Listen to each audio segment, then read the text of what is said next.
that this will now bring the Garner family a sense of closure and the beginning of some peace.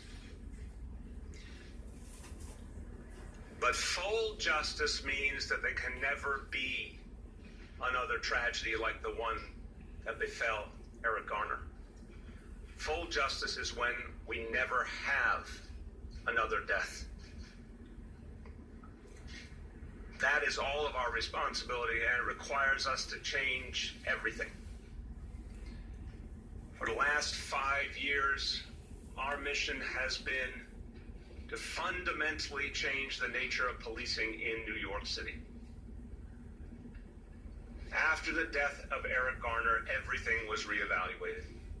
The entire police force was retrained. 36,000 officers retrained to de-escalate conflict, to understand the implicit bias that we all carry with us, to ensure it would not interfere with their duty.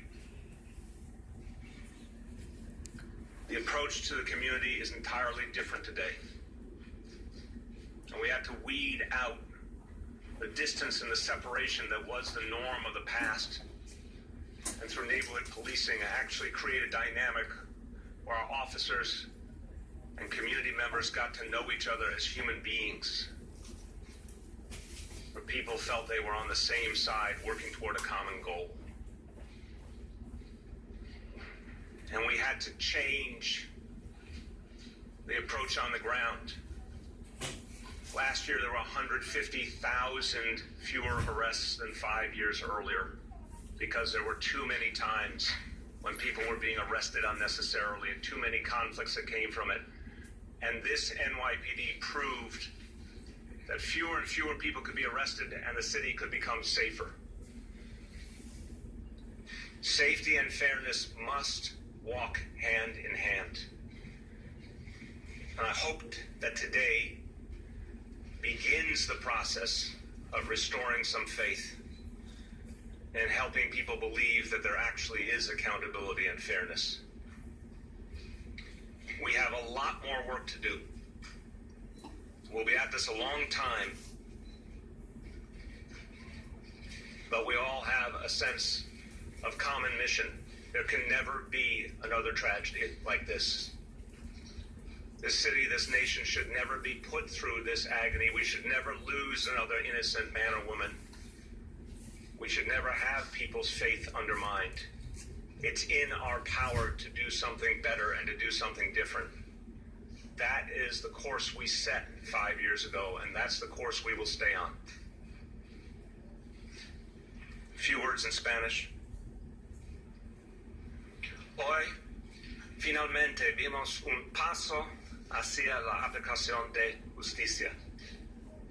Espero que esta decisión le dé a la familia Garner una sensación de cierre. Trabajaremos para asegurarnos que algo como esto nunca vuelva a suceder.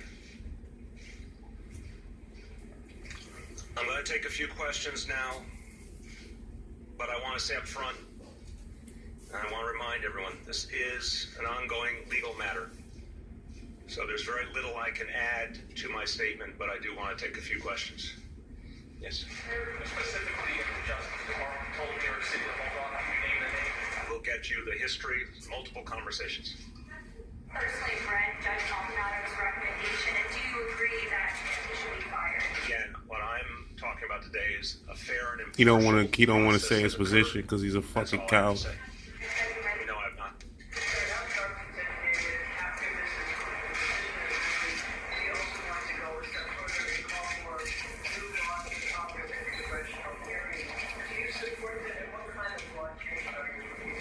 Look, I haven't heard what he said today. I know members of Congress want to look at this issue. I certainly think it's fair to say, here was a tragedy, it cannot happen again. And what I would ask the members of Congress to look at is the role of the Justice Department going forward. Remember, and I said it earlier on the radio, we had 3 horrifying cases that we all remember too well. The Louima case, the Bell case, and the Diallo case. In every one of them, there was prosecution either by the Justice Department or the district attorney. What's happened these last 5 years is unfathomable. There was no decision even from the Justice Department. That's a central question to me, Marcia. That can't happen again in the future. There has to be a decision on a meaningful timeline. They have to, I think they have to beg this very important question. Justice Department has to ensure speedy justice. It's right there in the Constitution. There can't be a process that goes on 5 years ever again. I'm not going to go into private conversations today. As I said, it's a legal matter. Mayor, you said that today there was finally been a step towards justice and accountability. Does that mean that you believe that the decision made today was just? Yeah, I believe the process was fair and impartial. And it's the first time we've seen a decision. I want to remind everyone, over 5 years, District Attorney did not bring an indictment, therefore there was no trial. Justice Department did not bring an indictment, therefore there was no trial. For the first time, there was a trial, a fair and impartial trial, and a result. Remember that point about justice delayed is justice denied, that at least there was a trial and a result, and I have faith that it was a fair and impartial process. You said on the radio this morning that, policies have been in place and never wait on the Justice Department again. Do you regret waiting on the Justice Department and not going ahead with the criminal trial in 2015? Absolutely. I cannot understand how this happened. Everything I had seen my entire life suggested the Justice Department believed it was its responsibility to act when other levels of government had not, or at least to make a decision quickly for the benefit of justice. It's literally beyond any compare. I cannot find any parallel to what happened here, and it's an unacceptable reality. I did not think it possible, honestly. I didn't think it was possible under either administration federally.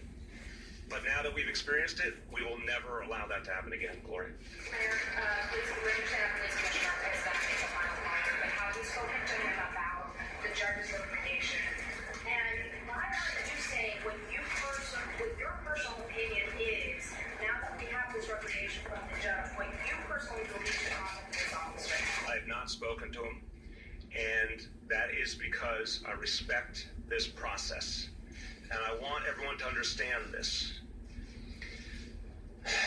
If you believe that there's a fair and impartial process, and I do, then letting it reach its conclusion beyond reproach, beyond question, is necessary. And I am talking as the steward of this city. We need closure in this city. The Gardner family deserves it first and foremost, but we as a city need to end this chapter and move forward. I believe my role is to respect this process and respect the state law. And that's the best way to get to that closure, Jeff. To even investigate whether you have the power to fire Officer Pantaleo? Absolutely, and the state law is abundantly clear. There has to be due process, and I emphasize to everyone that is an American value. Everyone in this room should value due process. The problem here is that we listen to the United States Justice He's taking Department himself out of the under two different situation. administrations, He's taking himself and away we from the decision. respected their demand that we hold back.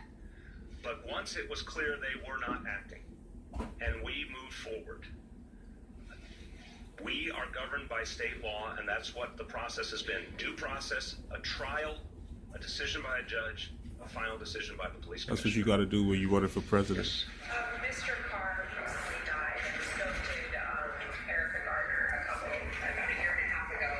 Some people have said that Erica Gardner died from the stress related to fighting for justice for her father. Can you speak a little bit about family members of his who are no longer here to even see a conclusion to this?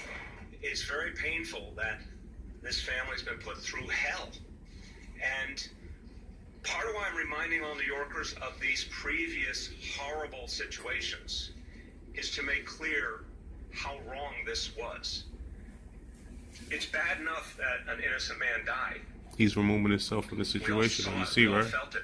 But when we think about the other instances that this whole city felt, we all remember the Diallo case, we all remember the Louima case, the Bell case. Justice proceeded. You could agree or disagree with any element of what happened, but there was a trial. The notion that 5 years passed without a trial and that the place that had been the ultimate dispenser of justice failed to act in any way, shape, or form is unfathomable. And to your point, that family members died in the meantime and never got to see any closure is extremely painful, and we cannot let that happen again to another family. So to what extent do you believe this could also result in immense public pressure on your administration and other parts of government where it's placed under? We be here without all the activism and slow down the last 5 years. I respect everyone who has spoken out in their pain, in their outrage, and that's what I was saying in the beginning. I think so many people feared that we had not moved forward as a city or as a society, that injustice was simply going to happen with no result. And I appreciate why people felt that, and it cannot be. We can't move forward as a city, we can't move forward as a nation if He's the people worst wonder mayor if there's in going my to be lifetime. any justice at all. So what was abundantly clear to me was once a fair and impartial process occurred, it would change everything that people were feeling to see an actual process. There you go. There you go. Protest. That's what you're supposed to do. That's what you're supposed to do. That changes the entire discussion. That there's finally been a trial. That there's actually been a decision. And it is a fair and impartial process. Again, this is only a beginning of restoring people's faith. But this is the kind of thing that needed to happen a long time ago, an actual justice process, and now it has happened. Thank you, everyone. Yeah, he's out of there. He don't want none of that. He's out. Get me the fuck You were out just of here. joining us. It's just about 1:19 right now. You were Fucking listening coward. to the mayor. This was a live news conference speaking about the suspension of NYPD officer Daniel Pantaleo.